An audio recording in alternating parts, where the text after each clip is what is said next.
Because you're jumping back into the gap. Hey coach, welcome to the Basketball Podcast. I'm your host, Chris Oliver.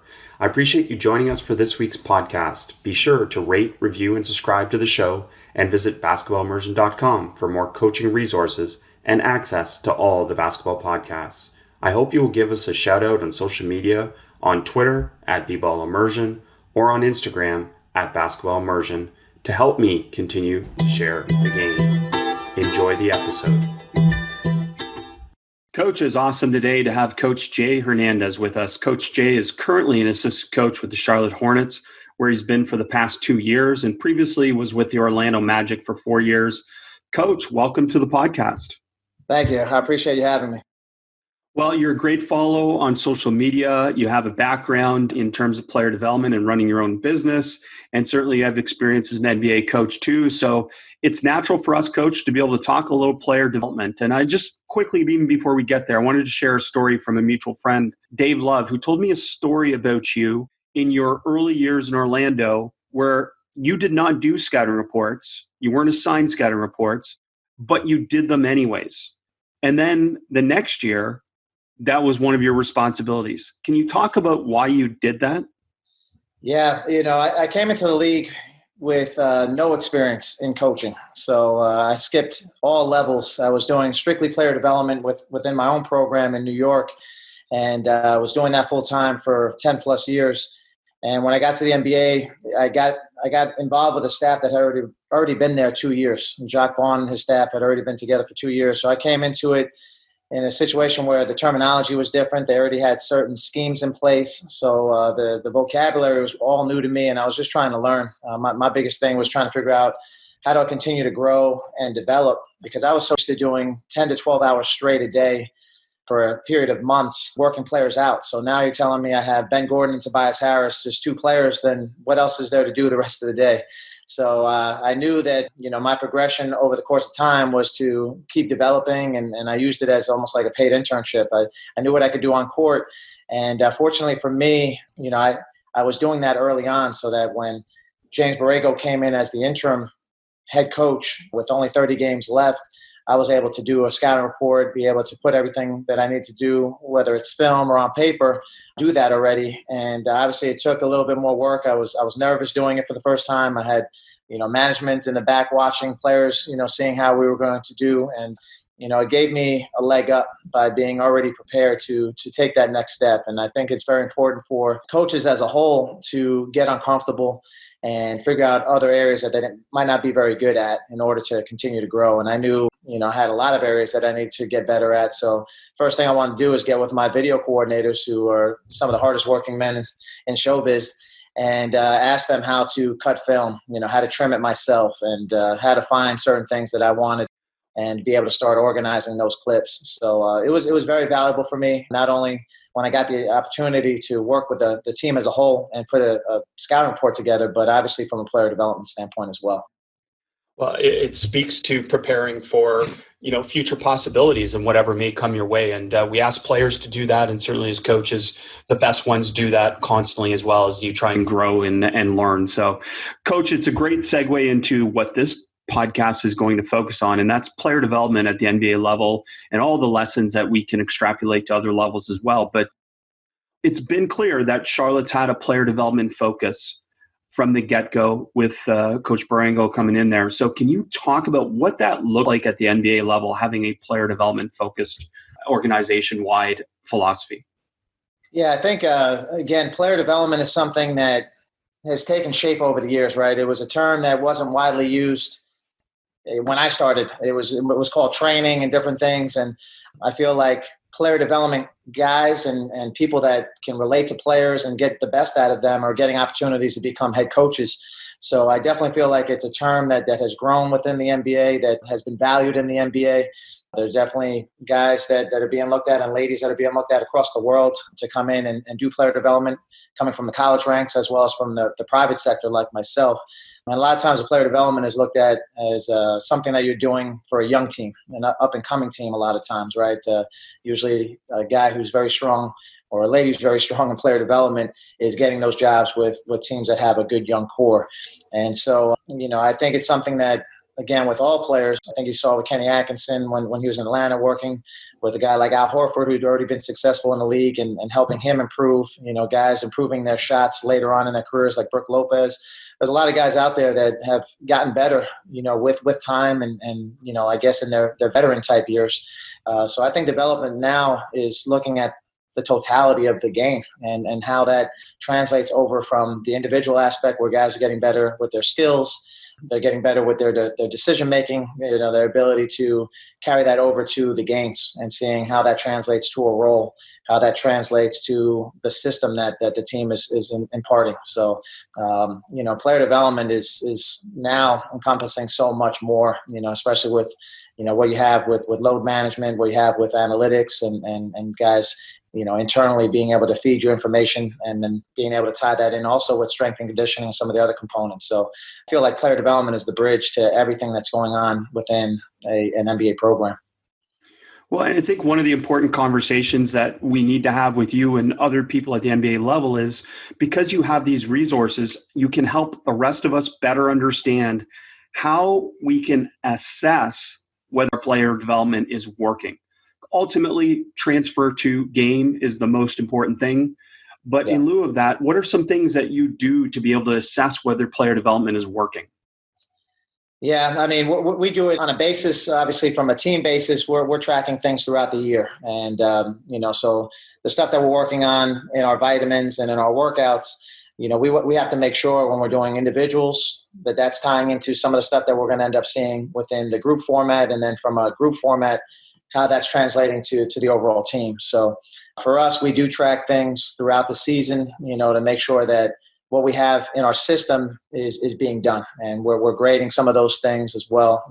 Things on the defensive side, like transition defense, what we call stick hands, closeouts, all those things are being marked and graded.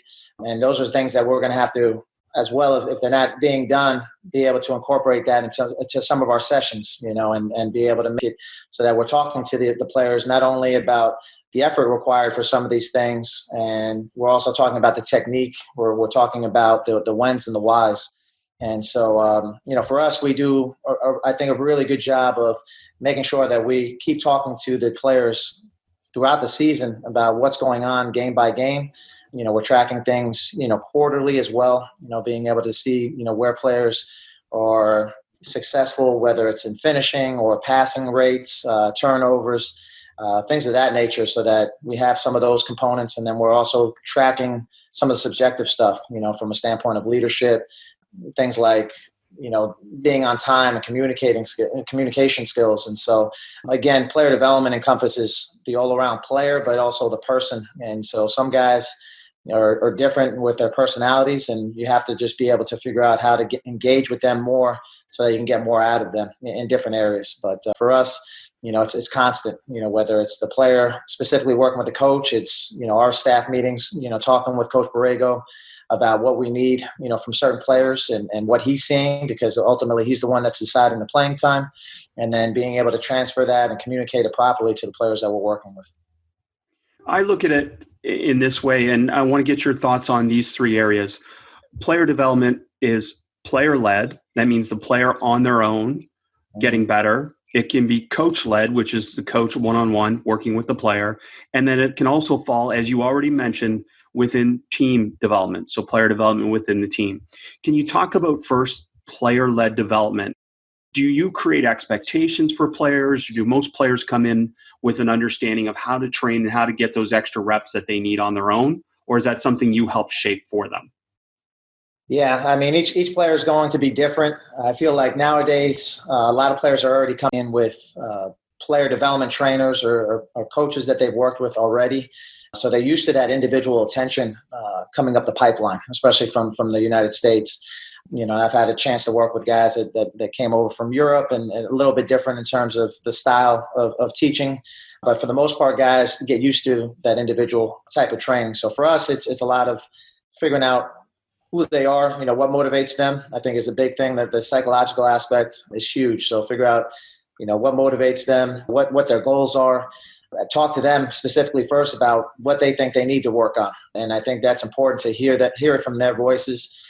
Sometimes what they give you you can tell already is either they're uncomfortable telling you what they really feel like they need to work on, and that just becomes a relationship thing. Other times they're just completely confused as to what they need to work on. So it's good to have that conversation early.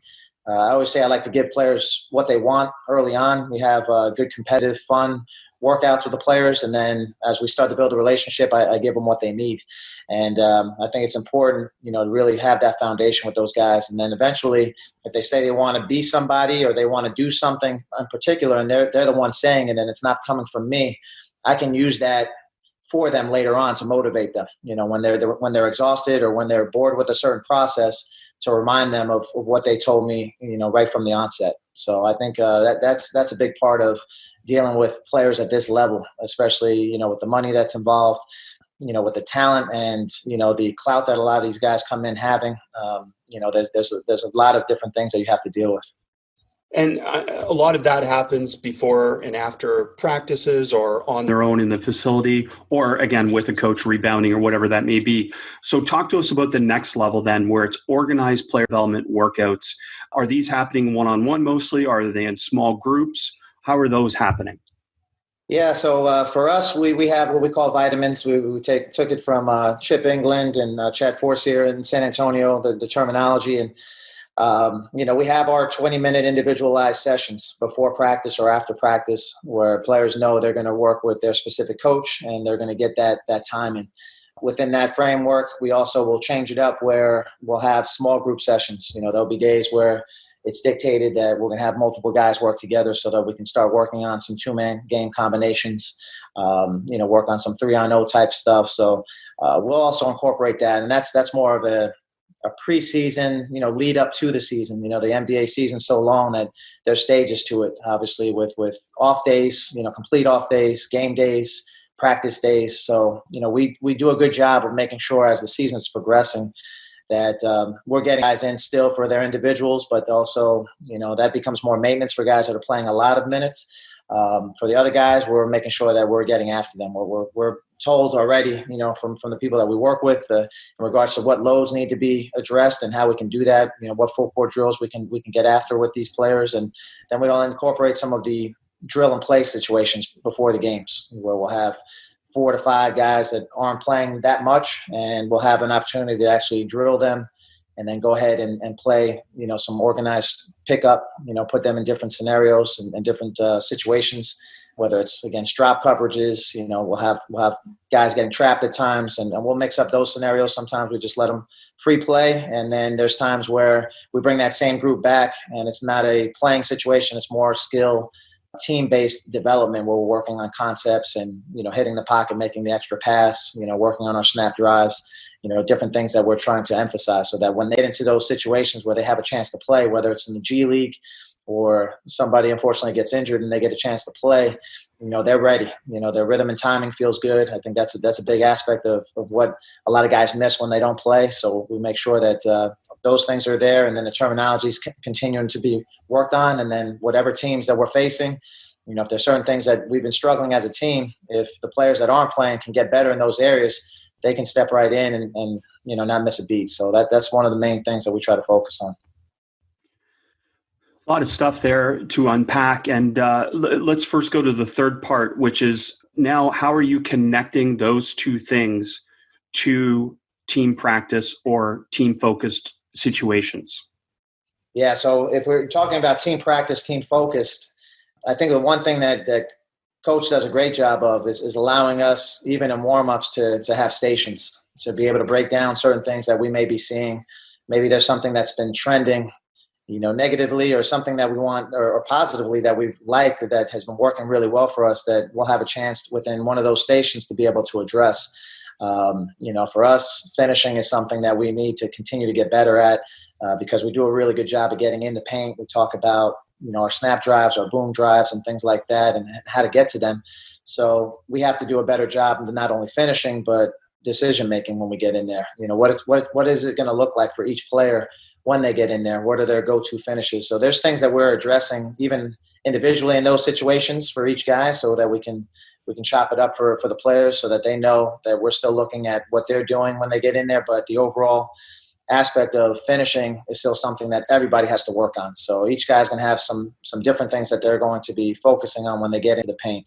And then the aspect of the actual practice, we're going to look at the defense of what we need to be working on, whether it's closeouts are hurting us, because obviously if you're not closing out well and you're allowing them to get middle, now you're in constant rotations, and that's one of the areas that we try to focus on is like be able to get out there and know who you're guarding, so being able to put them in scenarios where, they're going up against a guy that's a great shooter. Now we flip it to a guy who's a lefty, and we start talking about those different scenarios, and our guys have to read and react to who that is. So a lot of times we'll utilize our whole video department. They'll choreograph all the scenarios so that our guys are working and they're being tested, at all times. So it's constant. We're every morning we're talking about what areas can we continue to focus on, what areas can we continue to develop, and what areas of improvement do we need to attack right away, because you only have so much time. There were times where we were playing every other day for a whole month. That happened twice this season. And so it's very difficult when you start getting into games 7 and 8, playing every other day, and also you're including travel within that to, harp on too much in that workout. Obviously, you need to make sure that it's very, very defined to something that you're seeing specific for the team. And then we can address potentially, some things that we've been struggling against. Maybe it's against teams that were very aggressive, and we had to do a better job of, hitting the pocket, or when our guy was going to cut and the timing of that cut. If our big was popping, making sure that our guys were cutting on that pop and what that would look like after. So it's constant communication between our staff and what we're seeing, and then also potentially what's going to be ahead. Sometimes you get a string of 2 or 3 teams that are similar in the way they approach the game defensively or offensively. So it enables you to start attacking a couple of things early on if you're looking at that. Hey, Coach, just a brief interruption of the podcast to hear from one of our supporters. There is no shortage of action going on with our partners over at betonline.ag. The sports world is slow making its way back, with the NBA announcing its return in late July. But right now, UFC, boxing, NASCAR, and international soccer have all resumed play, and BetOnline has the best odds, lines for their upcoming games and matches. Need more? BetOnline has simulated NFL, NBA, and UFC happening live every day for our devout gamblers to check out. BetOnline also offers hundreds of live casino games, poker tournaments, and the best props in the business. Visit betonline.ag on your computer or mobile device and join now to receive your welcome bonus. betonline.ag, your online wagering experts. Now back to the podcast. Good stuff. Good insights there. And I'm curious, as you were saying that, beyond, say, isolated skills training or, say, new teaching, which you wouldn't deal with as much, but what's your ideal situation for player development? Is it one-on-one with a player or a small group setting? Yeah, and personally, I like it. Again, it's seasonally for me. I enjoy the one-on-one setting because I feel at that point in time, when you sweat together, you're able to just build that relationship and that bond. The player themselves can feel a little bit more comfortable to make mistakes. So, I love what Kareem said, sweat binds more than glue. And I truly believe in that. And I always use the term, make it ugly. And it's basically, don't be afraid to make mistakes. I think when guys get to higher levels, they want to look like they're perfect all times. And the workouts that we design is for these guys to be able to think and drill so that they can think and play better. We want them to make mistakes going really hard, because obviously if they're not making mistakes, either we're not challenging them or they're not working hard enough, and neither one is acceptable. So we want to make sure that in that one-on-one setting, they feel comfortable making mistakes, that they're tuning into some of the aspects of the game that we want. And then when we get them into the group setting, it's time to start applying some of those skill sets and testing it out against real competition. And so I like the hybrid format, and I like being able to go one-on-one after the season, to be able to just address certain things and have that player open up to me personally or to another coach personally, which you don't always get when you have a group of 5 to 6 players in there. They'll tend, some guys will just lock in and, not say a whole lot. Other guys are okay with who they are and they're comfortable, and that's great, but everybody's in a different stage of their career, or everybody's got a different personality. So I think it's important to be able to tap into that one-on-one, really be able to give guys some good aspects of what they need to work on. And then when you get into game scenarios with small-sided games, or you start talking about some of the things that we do in practice, now you can start addressing that guy on the side and say, hey, remember when we worked on this?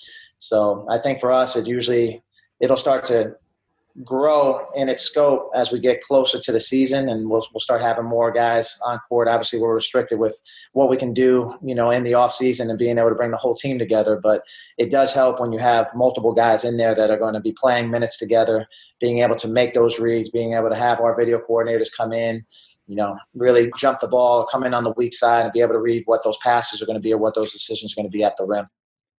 So what I really like that you said there, and I want to highlight and focus on, is you talked about the importance of players making mistakes. And I think that's something that we often misconstrue about player development, is that we want to provide desirable difficulty, loads of challenge, because in that struggle is where they get better. What I want to know is, how do you balance it with building comfort and confidence, which is also part of your job with these players, is that they go into games confident. Yeah, that's the biggest thing. And I think the making mistakes aspect of it is always something that I tell them is an expectation. So if you do 5 crossovers where you're catching the ball and swinging it back and forth as fast as you can 10 times, you may lose it on number 9. The idea is to not lose it on number 1. And so if we can get to the point where you're overloading your handles or, working on those principles, then you get to the confidence aspect of it when it's just, I just have to do it one time now. I don't have to do it 50 times or 40 times. It makes it that much easier. So I think, being able to overload those things and having them understand that that's part of the process of getting better is the first step. The confidence aspect of it will come by there being no false success. So, if a player is able to get their shot off and make 5 for 5, but they keep showing you the ball when they're in their turnaround, and you're not swiping the ball away from them, that's false success. And then they get into games, and where you're really going to see somebody's confidence lack is if they go into games and nothing's working. So for us, it's being able to allow them to make mistakes, allow them to say, hey, I'd rather you get 3 great reps here, where you can change your line, where the line is not always the same way, and you're protecting the basketball and you're making shots. If we can do that, great. But if you have somebody going at 50% doing that, and there's no repercussions to making just small micro fraction of a mistake, or something that somebody with more length or hand speed is going to be able to attack, then you're doing them a disservice. So I think the confidence is built in the way the training is designed, where they know they're putting me in pressure situations where I'm not supposed to be successful in all of these things. And then they know that once they start seeing those things matriculate and get better and better over the course of time, that they're going to be game ready. And that's the most important aspect. Absolutely. Game ready being the most important part of it. And so we talked a little bit about assessment, but maybe digging in a little bit deeper with that. How are you helping a player understand that's what we worked on? That is something. So you notice it, and now they notice it. And then you connect that workout with something happening for the player in the game. What are some things specifically that you do to connect that? Yeah, so for me, it's obviously it's film. Being able to break down the film. Analytics is something that you can utilize. We don't personally utilize it all the time, because you don't want to get guys just focusing on numbers all the time, right? You can work on somebody's shooting form and see a lot of success in the way they're making shot practice, and they get into games. It's not always indicative of what work you put into their shooting technique. Sometimes it's the types of shots that they're getting. It might be butter situations, late shot clock, where they have to get a shot off. Maybe they're taking tough shots, so it's something that you have to be able to address with them specifically on what you're seeing, and you have to paint that full picture, by what you see. It's not always just the analytics aspect. So I think being able to combine all of that, to be able to give the full picture is important. For me personally, I've enjoyed mixing in what I do with the players. Sometimes it's, what we see in film, and I'll share that with them via their phone. So I'll do stuff where I'll do a voiceover through QuickTime, and I'll send that directly to their phone. I'll scrub it, clean it, send it over to them so it's clean for them to see. They'll look at it, and then I'll have them come back to me and tell me what they saw. And then we can have that conversation, and over the course of time, if it's the same stuff happening over and over again, where maybe they're missing something or missing a read, or they're not finishing the right way, sometimes there's something else that's happening, that's affecting, that process. So, for us to be able to visually see it, for them to be able to, verbally tell me, what they're seeing is very, very important. So it's that collaboration back and forth that is necessary, and then when we get into our vitamins and we do the individual stuff, it'll be an opportunity to keep working on certain things. And if they're not able to, finish the right way or make the right read, consistently, then we know that's going to be a problem when it comes to game situations and, against some of the elite players that are out there in the NBA. So, for us, I think it's being able to combine all of that stuff. I think a lot of it is having the players be accountable, for what they're doing and what they're seeing, and, see if they're confident in what they're doing. And then you can always compare that to either other players that are at their position that are playing the same amount of time. I think that's one of the big aspects of the game is like, well, I'm not playing that much, or I'm coming off the bench. So you can basically give them comps across the league, with other players that are in their position in different scenarios and say, okay, this is how you compare. This is not something that's subjective. This is something that's real, that you can, that you can look at and say, okay, I can see where I can improve in that area as well.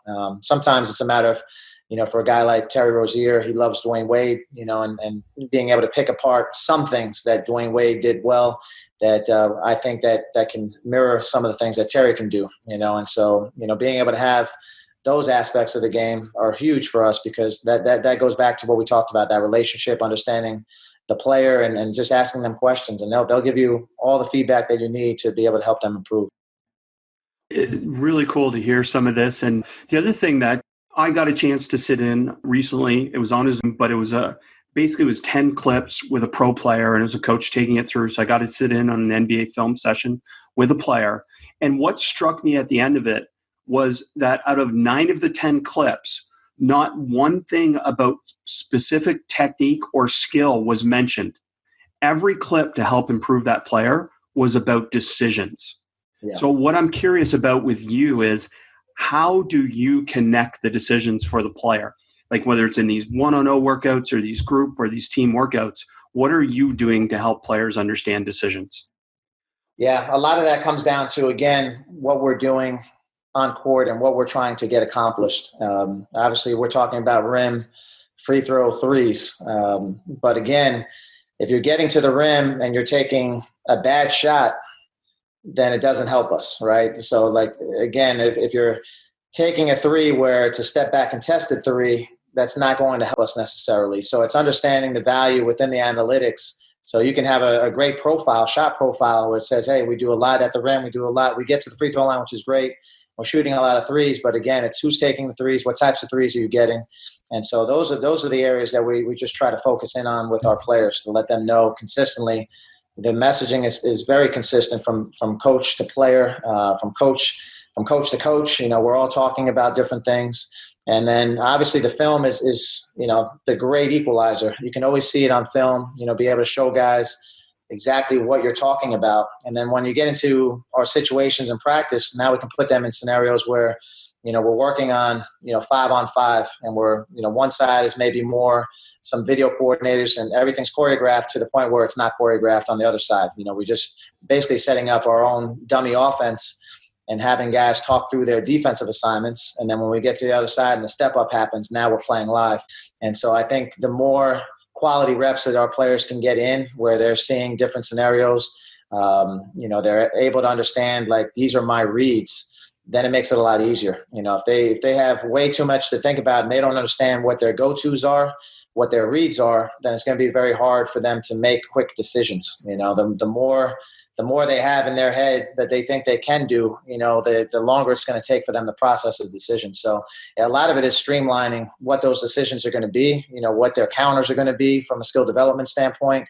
And, from there, it makes it a lot easier for them to make those decisions. So I think it's being able to incorporate the film. It's being able to put them into the court situation. And then when you don't have the ability to have a group, it's how do you get them to think and drill? What are some things you can do through cues, through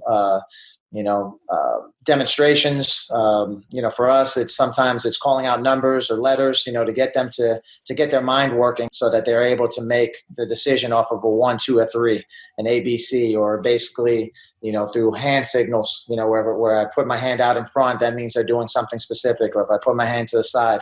So we have to be able to adjust, depending on who we have on court, how many guys we have on court, how much help we have. And, that always changes. And I know it changes for people, who have their own training businesses. It changes for people who have different resources, whether it's at different collegiate levels. And so I think the ability to think and drill more, will help people process things quicker. I always feel like decoding patterns, figuring out patterns and decoding patterns is so important to being able to develop the whole brain, so that when you get into these other situations, it makes it that much easier for you to decode what's happening in real life, real game situations. So you said something interesting there, and connecting it back to, again, like all these things connect back, whether you're a high school coach, college coach, player development coach, whatever it may be. One of the challenges for coaches is that ultimately part of our job success is that the player is happy. But it's kind of counterintuitive to us trying to help them get better, right? And if I'm a player development coach and I run my own business, it's in my best interest to always have that player happy, because they're more likely to be returning because they feel like they're obviously enjoying the experience, getting better, whatever it may be. Can you talk about that fine line and that balance that you have to go through between the player enjoying the workout, feeling satisfied, but at the same time, you're able to push them to help them get better? Yeah, I think a little bit is giving players what they want, especially in the off season. We have a lot more time to work with them. I think that's important to give them a taste of what they feel like they want to work on, because you want to be able to retain that player, whether you have your own business or you're in the NBA, because obviously there's a lot of good basketball player development guys out there that run their own businesses that they can go to and work with and just do whatever they want at that point in time, if that's how they see fit. So for us, it's a little bit of a combination of giving them what they want, but a whole lot of, once you know them as a player and you build that relationship, it becomes about trust. And the happiest player is going to be the more successful player. The player that's not playing a lot is going to be very unhappy. Especially if you're on a team that doesn't win a lot of games and you're not playing them. What does that say about your game, or what you've been doing? So for me, a lot of it comes down to them understanding, again, no false success. We're going to be here. We're going to have fun through the challenges. So a lot of it is changing the mindset of, what fun is. And for me, I always talk about fun is in the challenge. If you're not being challenged, then, again, you're not going to get better. But boredom, right? If I showed you everything that you could already do or everything that you were already comfortable with, that would be a boring workout. That wouldn't be any fun, at least not to me. So, those are conversations that I have with my players, is that, if you're not being challenged, then we're not doing what we're supposed to do here. And then obviously, think about how boring it would be if we did everything that were already good at. And so, having those direct conversations very quickly, because you can see the frustration level grow with players maybe, who are working with a coach for the first time that can't do everything. And so I think you have to just take it down a notch and let them know that all of this is okay. These are the expectations. And, if it's something that's not working come game time for you, then we can talk about it again. So it definitely is a collaboration, but, for me, the happiness comes from what kind of success you're having on the court. And obviously at this level, it's, translating to wins, it's translating to money, all those kinds of things that come with, a guy being more successful. Good stuff. And you talked a little bit about players that don't play as much in terms of their pre-game routine, that they'll sometimes go through workouts and scenarios and play some live play.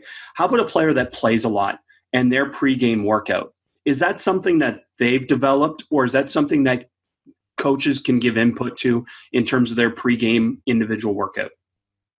Yeah, it usually depends. Usually the veterans that have been around for a while, maybe 9, 10 years, tend to have a routine that they like to go through. And it's just something that within 15 minutes, they just feel like this is just going to get me in the right rhythm, to get ready for the game. And that's completely understandable. With a lot of the young guys, they don't have a routine. So they're really looking at us to develop something for them. I think where our staff does a really good job is making sure that there's components of the routine that are always consistent, and then there's components of the routine that may adjust. It may be something that we watched on film that day of something that they struggled with the game before, and we can just tap into 3 or 4 reps, for them to get a feel for what we were talking about on the court. There'll also be opportunities, especially for the guards, where we know what kind of coverage they're going to be seeing, based on, how they guarded a specific player. I know when we had Kemba, we usually relied on how teams guarded Kyrie was how they were going to guard Kemba.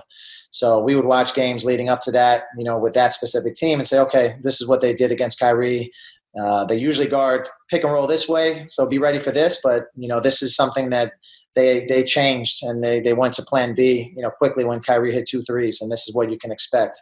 So we'll touch on some of those things, and then at that point in time, we'll work on certain concepts that might be beneficial for them that night. So that's the fun part about the whole process is that, you're collaborating with the player. Again, I always check in with my guys to make sure that they're good with everything that's going on and see if there's anything that they want to focus on, because again, it may be just something that I wasn't thinking about that they say, hey, I need to do this, and it makes them feel good going to the game. And that's what we want. We want them feeling positive about the experience, that they're going to the game with all cylinders firing. And, if they're in that mind frame, that helps all of us. So I think it's important to be able to address that with them. And then, a lot of times we'll just adjust game by game, in those ways where we know that certain aspects of our system are going to be implemented from our snap drives or boom drives, our draw and kick scenarios, shooting obviously, and then, being able to address a couple of defensive things that they might be seeing that night, and then what they're going to have to do defensively if they have a specific matchup. Good stuff. Good stuff hearing that. And you mentioned this about getting together with the player. So another question, and you've talked about the off season, talking about periodization of skill development. Do you meet with players? Is it on a weekly basis to be able to check in with what you need to improve or what they have done well with? Or is it, obviously it's daily, you're touching and interacting with them, but when are these kind of evaluations, assessments, and then future forecasting meetings happening? Yeah, normally you give the guys a little bit of time off. They have the exit interview with coach and with management usually. Usually you just leave them alone, let them breathe for a little bit. And then, I'll start sending, as well as our staff, we're working on various projects where we'll start sending some stuff to them so that they can start to digest on their own. And then eventually, when the time comes that we know we're going to get back in the gym together, that's when we have the conversation, and we'll address, some aspects of like, here's the end of season report. Here's some areas, offensively, defensively, some team concepts that we think we can get better at. And, this is why, is there anything that you're seeing or you're feeling, based on your position or what you saw this season that you want to address? And it's a good avenue to just talk those things out, and then at that point in time, we can address certain things with coach as well. And, that's the best thing about it, is that it's collaborative, and then I can address it with our strength and conditioning staff, because there might be certain aspects of, one leg might be weaker than another. And we find that guys are tending to go more to a 2-footed finish when the 1-footed finish was there, but they're just not exploding off the right leg. And so, it becomes a very holistic approach, and we have to address it with everybody. And, to this day, I make sure as well that I'm coordinating with who they're dealing with on the outside. So the times that they decide to go to LA or Miami or New York, understanding who they're working with, who that trainer is and player development coach is, and then being able to talk to them about some of the things that we've been focusing on and working on as well. So I think it's good to have allies everywhere. I think, it's naive to think that, our voice is the end all be all. And so being able to have allies out there that we can talk to and communicate to and say, hey, we need this specifically from this player. This is coming directly from coach, and this is going to be dictating more playing time. If he can improve in this area, I think we can see some strides in those areas. So I think it's very good to be able to talk to that guy, have him come in, and then weekly we are touching base on, what it is that we'll see, next week. And so we'll address at the beginning of the week. Here's the breakdown. Here's some things that we're going to focus on, and then at the end of the week, just be able to dress again, like great job this week. We got to keep improving in this area. This area looks good already. We're going to keep strengthening that. Next week, we're going to add, some variables to this, or next week we're going to add, on Tuesday and Thursday, we're going to add another player so we can start to, basically work on some of the reads or some of the contact-based, things, finishing at the rim, and then go from there. So I think it's very valuable when you can have those conversations and those guys are on par and on page with everything that you're talking about. Hey, Coach, just a brief interruption of the podcast to hear from one of our supporters. There is no shortage of action going on with our partners over at betonline.ag. The sports world is slow making its way back, with the NBA announcing its return in late July. But right now, UFC, boxing, NASCAR, and international soccer have all resumed play, and BetOnline has the best odds, lines for their upcoming games and matches. Need more? BetOnline has simulated NFL, NBA, and UFC happening live every day for our devout gamblers to check out. BetOnline also offers hundreds of live casino games, poker tournaments, and the best props in the business. Visit betonline.ag on your computer or mobile device and join now to receive your welcome bonus. betonline.ag, your online wagering experts. Hey, Coach, just a brief interruption of our podcast to take time to tell you about one of our supporters, manscaped.com. Ow, damn. Those are the screams I used to make when I would cut myself shaving before I knew about Manscaped. Thank you, Manscaped, for turning my loud shrieks into multiple peaks. Coaches, it's great to be able to share a product that I've used. I can confirm that manscaped.com works. Men start taking notes because Manscaped accidents are finally a thing of the past. The Manscaped Lawnmower 3.0 has been beautifully designed to reduce those painful nicks tugs. This is their third generation trimmer featuring advanced skin safe technology so you keep your bad boys nice and smooth. The Manscaped engineering team obsesses over technology developments to provide you the best tools for your grooming experience, and they spent 18 months perfecting the greatest ball hair trimmer ever created, and just released the new and improved Lawnmower 3.0. When I tell you this is premium, I mean premium.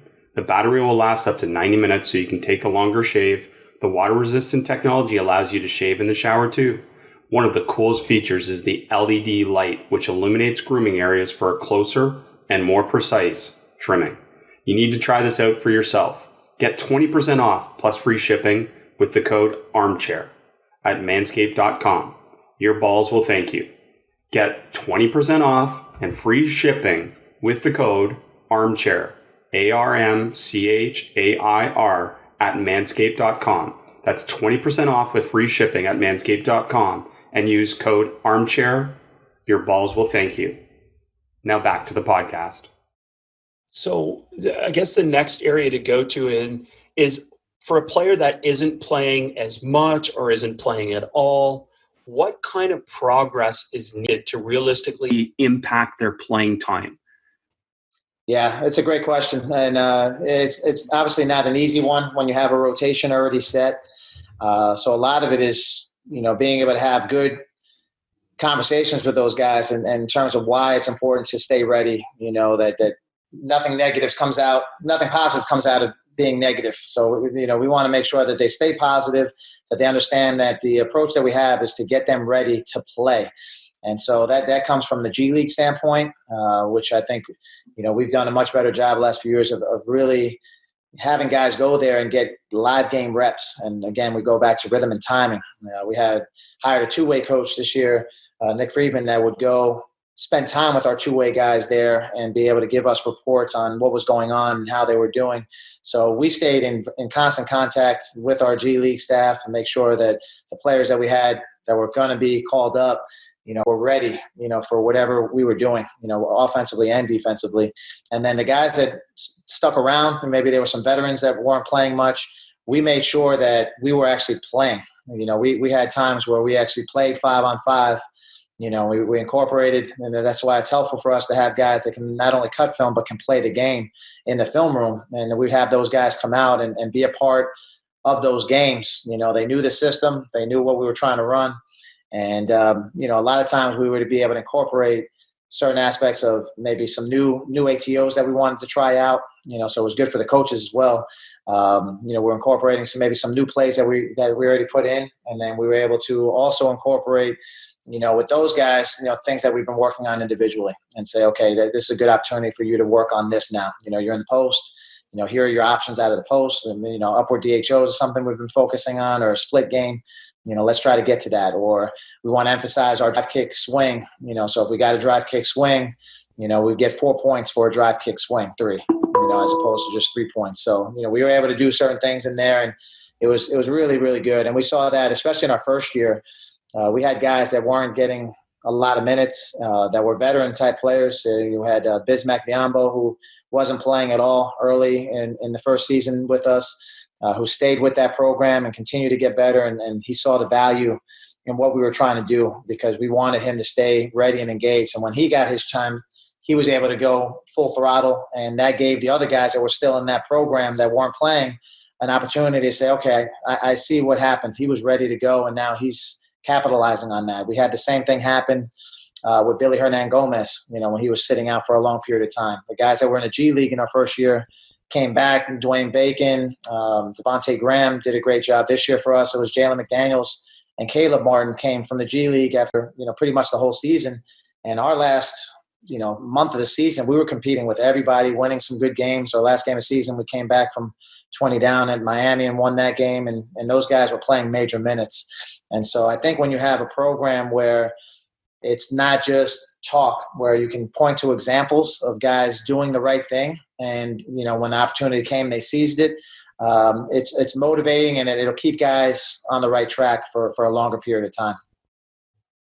Like it. And with you then, because obviously you develop a certain affinity, even though you're obviously all in on the team, we know that when you work with certain players, you're invested in them a little bit more. Do you advocate for the player to the head coach in some way? Yeah, I think each guy builds a good relationship with each player that they work with continuously. So there might be some things that we know or we're hearing from that player specifically that might give insight to the whole staff. And so, and sometimes it might be a dynamic that we feel we have to do something behind the scenes, to separate one guy from another for one reason or another. Maybe there's just too much competitiveness going on, and we can now attack it from different angles if we're talking about it openly. And, there's been times where, I think all the coaches have advocated for a specific player at one point in time because we see the work that they were putting in. And I think a lot of it comes down to the attitude that player portrays on a day in and day out basis. And so if somebody does have a personality type that, they're working hard, that, their guys enjoy being around them, that when they do get their moment, that they'll fit in and they'll be able to do the job. And I think that's where you're probably going to advocate for those types of guys more than other guys that you feel like are missing workouts or late. And all those things are checked. And, we have, progress charts on all those types of things. So we want to make sure that, the guys that we are advocating for, we see them doing the right thing. And for us, I think as a staff, it's guys are around everybody at all times. So everybody knows, so a lot of times it's not anybody. I'm not doing anything out of the ordinary if I'm advocating for somebody, because I know there's one or two other coaches that have been in the gym at the same time and are seeing the same things. And so usually it's just an open conversation. Is it the right time to get them in, or is it going to mess up the rotation? How is this going to work? Who's going to have to switch positions? And if we switch positions, is that guy going to get messed up in the offense? So there's a lot of variables that are in play that you have to deal with. And that's why it's important to address those then, because then with the bright minds that we have, everybody's going to have some kind of opinion, and then, coach ultimately will make the decision. Well, that's great. I mean, you brought up so many variables there, and I'm curious then, when there's a conflict with the player in terms of their perceived ability relative to their role.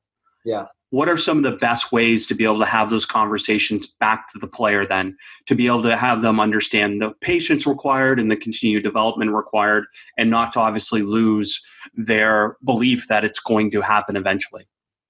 Yeah, I think a lot of it comes down to, your experience as a coach and your experience in communicating, with that player, the belief that you have in them, the joy that you find in working with them, and basically the examples of other players that have been in that position, players that they respect, players that are having a lot of success, in the league now. So being a mini historian and trying to figure out, who those players are based on, information that you're getting from them, who they respect or what types of players they respect, and then what players are actually out there that are all-stars or guys that are, doing well and having a good role for their team, currently that are maybe in their second or third year that didn't have that same experience in their first year is valuable, because they like to play the comparison game. And a lot of times they're comparing themselves to maybe one or two other players that are finding really quick and early success that they felt like, hey, I was a McDonald's All-American too, or I was a top 5 pick. Why am I not in the same scenario?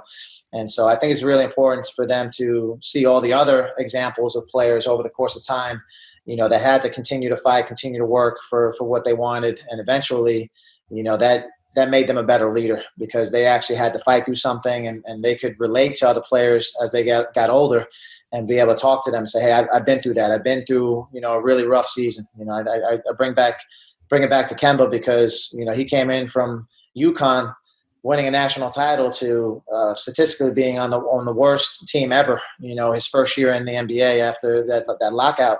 And so that's a big adjustment to going from, being the man to winning a title to now being on one of the worst teams and trying to figure out is, people are saying now you might be too small to play in this league. And can you really lead a team at the NBA level?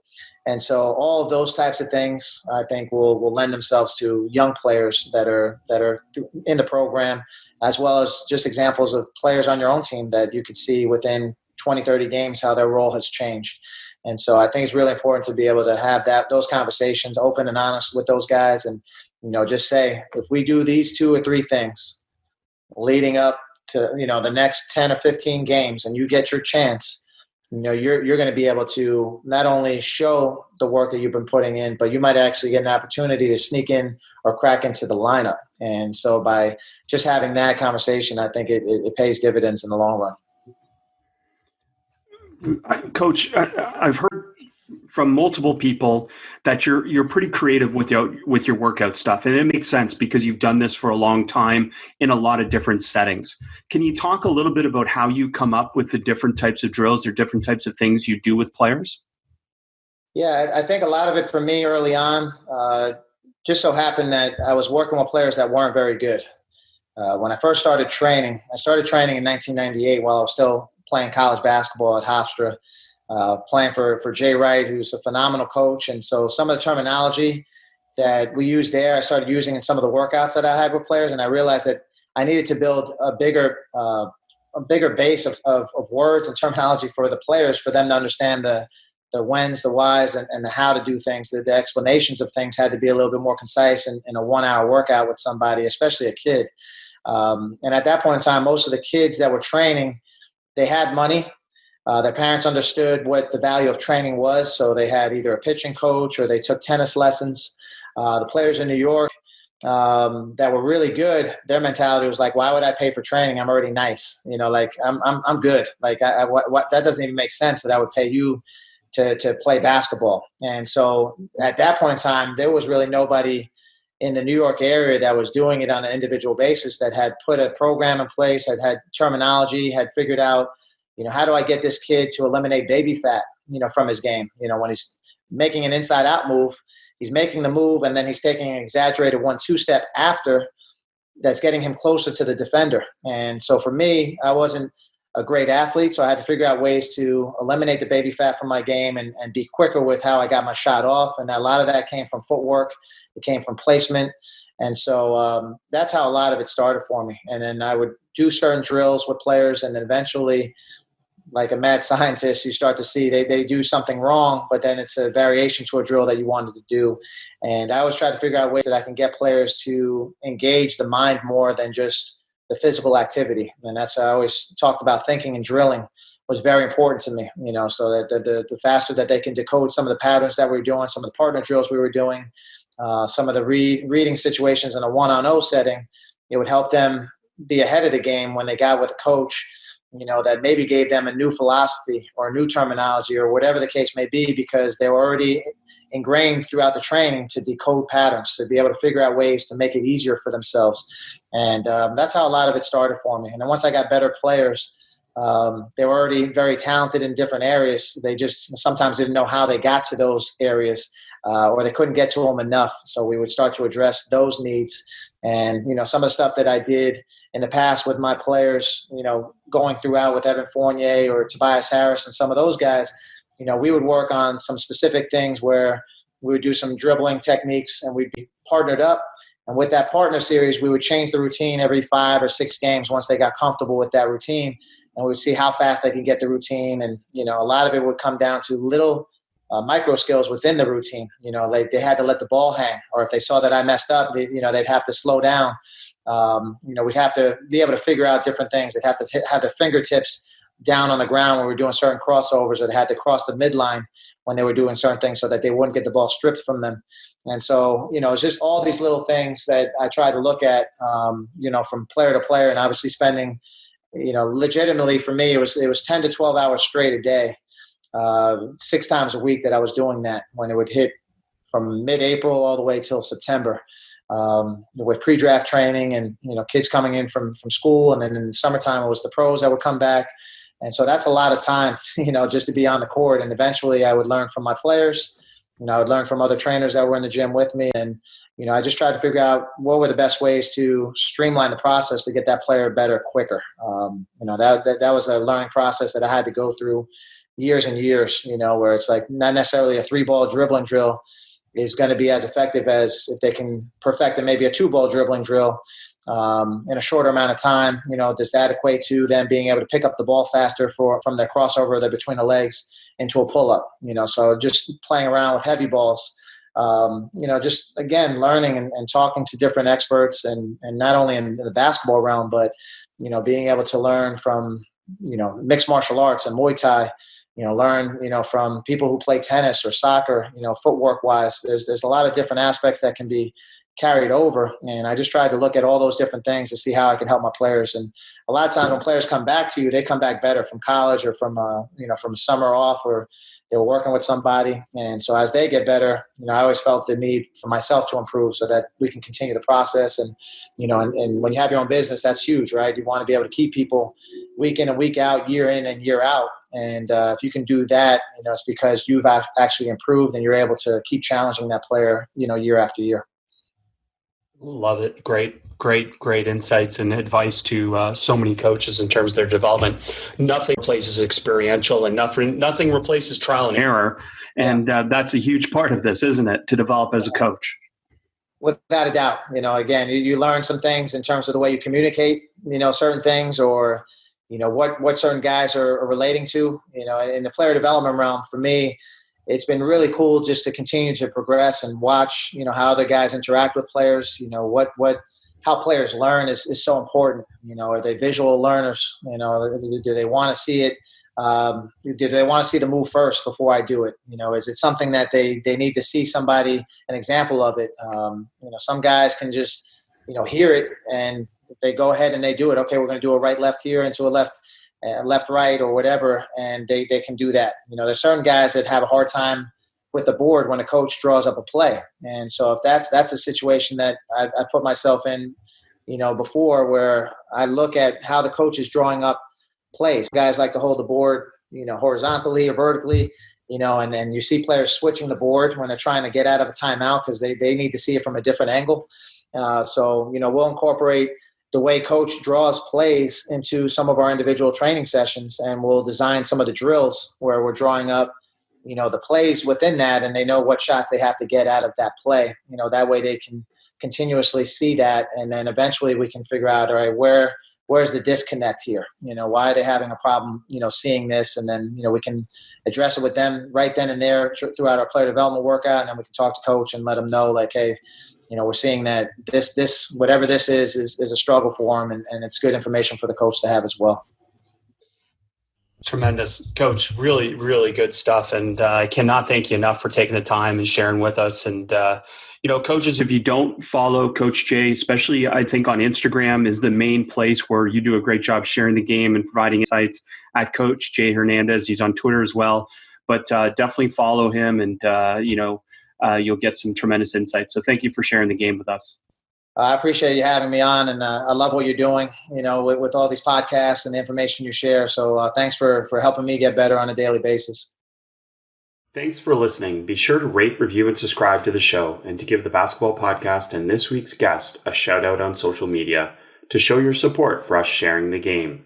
And to stay up to date on all things Basketball Immersion, subscribe to our newsletter at basketballimmersion.com/newsletter.